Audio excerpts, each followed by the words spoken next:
Okay, and that's what population genetics tells you. Okay. Will it take over the population? When it takes over the population so that everybody now carries the new, it's called becoming fixed. So it's fixed in the population, or will it be eliminated? In the field of population genetics, I toyed with the idea of putting down all the equations and everything and trying and I said, no, let's just get to the bottom line here, okay? So what population genetics told us in the 1930s was that if one of the alleles has an advantage of some sort, then it's more likely to take over the population. It's more likely to become fixed than its sister variant that does not confer an advantage. Okay? Darwin probably believed that it was inevitable that the beneficial variant would take over. Population genetics tells us no.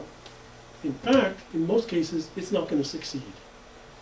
So population tells us that evolution is now a stochastic or probabilistic event and not a qualitative event.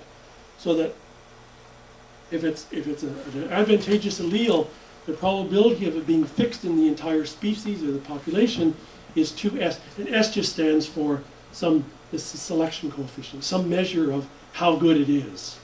So typically a new variant would confer a 1% advantage on an individual. So if you have, if I have one of us has a mutation to a new variant gene, it'll typically, if it's beneficial, confer about 1%. You have about a 1% advantage over the rest of us, and that means that about 2% of the time it will become fixed. In other words, 98% of the time it'll be lost. So Darwin never thought like that. He didn't think in terms of probabilities. That's one of the new ideas that Darwin was completely unaware of. The other thing he was really unaware of was that by chance variants can become fixed. And that the process is called random genetic drift. So that just by accident, if you take a population of organisms, let's take a population of human beings on some island, completely isolated. Half of them have blue eyes, half of them have brown eyes. Okay? And let's just, for the sake of argument, decide that you pass those traits on directly to your children. So there's 1,000 individuals. The next generation, there will be 1,000 babies born.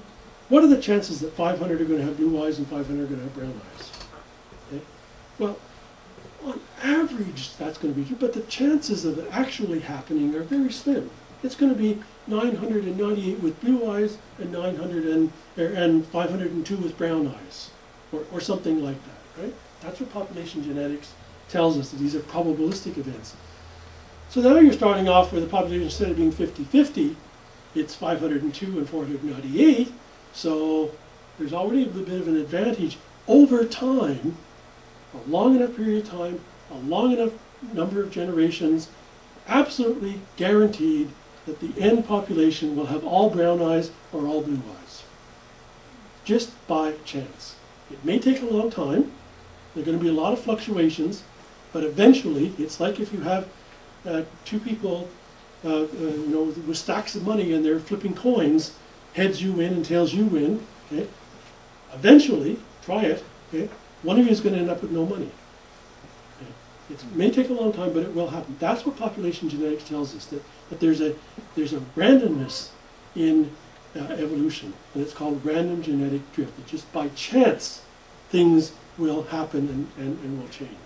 So you can calculate the probability of fixation. Darwin knew nothing about this. Okay? He didn't understand that evolution was a stochastic or probabilistic phenomenon. He didn't understand genetics. He didn't know about mutations. So in the late 1940s, a group of evolutionary biologists got together and created what was called the modern synthesis. Here are four of them. Julian Huxley was a prominent leader amongst this group as well. and they said, okay, here's what we know about evolution. Here's the modern view of evolution. The modern view of evolution is based on populations changing. Populations evolve, not individuals. Populations, subspecies, if you will, or species, if the entire species is a single population. That's what changes. And it changes by the frequencies of the variance in the population changing over time. Just like the example I showed you of the mussel in Long Island Sound. So over time, some variants will become more prominent, some variants will become less prominent in the population. Sometimes that'll be due to natural selection, sometimes it'll be due to chance. But the definition of evolution, what has to happen in order for us to call it evolution, is it has to be a population. The changes have to be heritable. So evolution is the process that results in heritable changes in a population spread over many generations. This is the modern definition. Now, Darwin couldn't have made up a definition like that because there were just too many things that he was unaware of. He did damn good, damn well for his time. But this is the modern view. Mutations cause variations. Mechanisms are natural selection and random genetic drift. And that microevolution, that is change within a population, if it goes on long enough, becomes macroevolution, that is creation of new species, new genera, new families, new phyla, whole new classes of organisms. That's the essence of the modern way of looking at evolution. Shortly after, this is sort of the late 1940s, shortly after Watson and Crick discovered DNA, or published the structure of DNA. They didn't discover DNA. They deduced its structure. And that opened up a whole new field then of recognizing what the information content of these molecules was. It's the sequence of nucleotides in a DNA molecule. Or, as it turns out in proteins, again, sequences of amino acids in proteins. Again, Darwin knew nothing about that. He knew nothing about how information was transmitted. He certainly knew nothing about the molecular events behind information content. Why is that important? It's incredibly important. So now all of the textbooks, so I just copied these pictures out of my biochemistry textbook. You can take the sequences of proteins. I know you can't read it. I'll show you shortly a blow-up. But it's the chemical structure of these proteins, and you can line up proteins from a whole bunch of different species and say that they're mostly the same. This happens to be cytochrome C, but here and there, they're a little bit different. Why are they a little bit different? Because the genes from dogs differ a little bit from the genes from cows, and so these sequences of letters change a little bit from one species to the next. Fine. Why is that so significant? Because when you line up these species and you look really closely at these species, so here's a sort of blow-up showing, here's four primate species, human, chimp, spider monkey, and macaque, okay, lined up with cow and dog. So look at here, the cow and dog have V and Q at this position, and you don't need to really know what, these are just letters that stand for amino acids. It's the chemical structure of these proteins, and it's determined by the genes, okay? And all the primates have I and M. Over here, the cow and the dog have D. The primates mostly have E, but one of them has changed. They're mostly A. One of them has changed, and it's an E. It's perfectly consistent. This is what you would expect if primates were all evolved from a common ancestor. They would share this information content. They would share these sequences. You can go farther than that.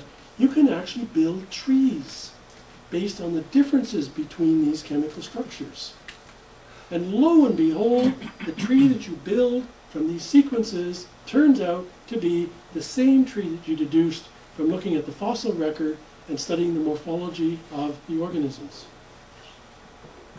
That's not a coincidence. Right? That's independent, completely independent proof of evolution, and has nothing to do with anything that went before it. Darwin knew nothing of this.